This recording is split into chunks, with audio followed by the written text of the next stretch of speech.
Demand आणि supply म्हणजे काय? तर बघा, डिमांड म्हणजे काय? मागणी. आणि सप्लाय म्हणजे काय? पुरवठा. मागणी आणि पुरवठा यावर काय होतं, बाजारामध्ये जी काही प्राइस आहे ती काय होत असती, संतुलित होत असती. तर एक एक्झाम्पलनी तुम्हाला समजवायचा प्रयत्न करतो. पहा, कांदा आहे आणि मार्केटमध्ये कांदा 1 kg आहे आणि ह्या 1 kg ची प्राइस सध्याला चालू आहे 10 रुपीज केजी. ठीक आहे, 10 रुपये किलो. पण आता डिमांड जी आहे ती 1 किलो कांदा घेण्यासाठी 10 लोक आहेत. ठीक आहे, प्रत्येकाला तो कांदा पाहिजे. ठीक आहे, तर आता आणि सप्लाय जो आहे 1 kg चे. तर मग आता सप्लायर पण कन्फ्युजन मध्ये की 10 लोकांना 1 किलो कांदा कसा द्यायचा आहे. तर मग सप्लायर काय आयडिया करल? सप्लायर आयडिया केलं, जो 10 रुपये केजीचा कांदा आहे तो काय करल, 100 रुपये केजीनी करून टाकल. मग आता अशीच लोक ती कांदा परचेस करतील ज्यांच्याकडे तेवढे पैसे असतील किंवा ते अफोर्डेबल करतील.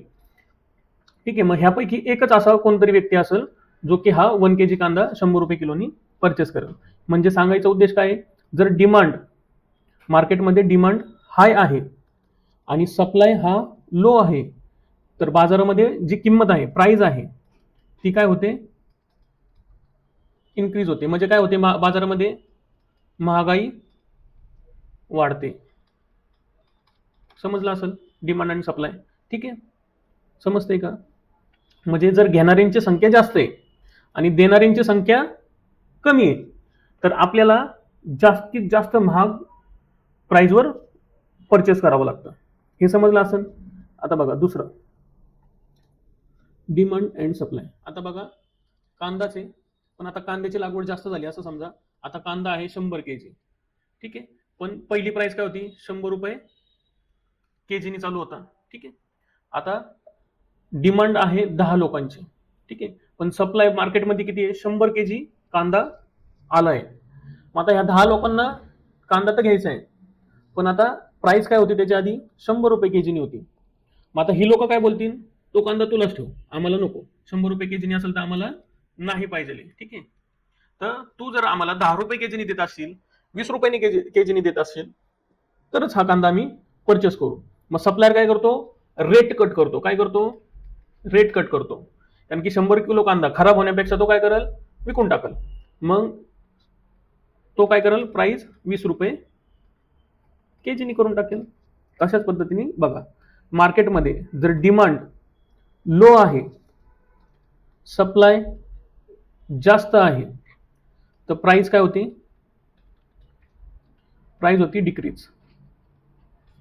म्हणजेच महागाई काय होती, कमी होती. ही सेम कन्सेप्ट मार्केटमध्ये चालते आणि ह्या सेम कन्सेप्टवरच मार्केट चालतं. डिमांड आणि सप्लाय ह्यावरच मार्केट चालतं. तर मग डिमांड आणि सप्लाय हा सिंपल भाषेमध्ये मी तुम्हाला सांगितलं. ज्यावेळेस मी आता तुम्हाला लेवल्स वगैरे लावायला शिकवल, ज्यावेळेस मी तुम्हाला एकदम प्रॉपर पद्धतीने डिमांड सप्लाय झोन कसे ड्रॉ करायचे हे शिकवल, त्यावेळेस ह्या कन्सेप्टचा यूज येणार आहे आणि त्यावेळेस मी ही कन्सेप्ट तिकडे एकदम प्रॅक्टिकली दाखवतो. ठीक आहे, आतापर्यंत आता तुम्हाला डिमांड आणि सप्लाय समजलं असेल. हे बेसिक लेक्चर मधलं लास्टचं लेक्चर पेंडिंग होतं, ते कम्प्लीट झालं. आता आपण नेक्स्ट टॉपिकमध्ये जॅपनीज कॅन्डलस्टिकचा पूर्ण कोर्स बघणार आहे. त्यातून तुम्ही कॅन्डलस्टिक शिकणार आहात, सोबतच तुम्ही कॅन्डलस्टिक कशा यूज करून ट्रेड घ्यायचे ते शिकणार आहात. आतापर्यंत तुम्ही कॅन्डलस्टिक शिकले असालही, पण ही एक वेगळ्या पद्धतीने शिकवण्याचा प्रयत्न केला जाणार आहे, जेणेकरून मार्केटमध्ये तुम्हाला जास्तीत जास्त चार्ट ट्रेडिंग करायला सोपं पडेल. ठीक आहे, तर आपण भेटूया नेक्स्ट व्हिडिओमध्ये. थँक्यू.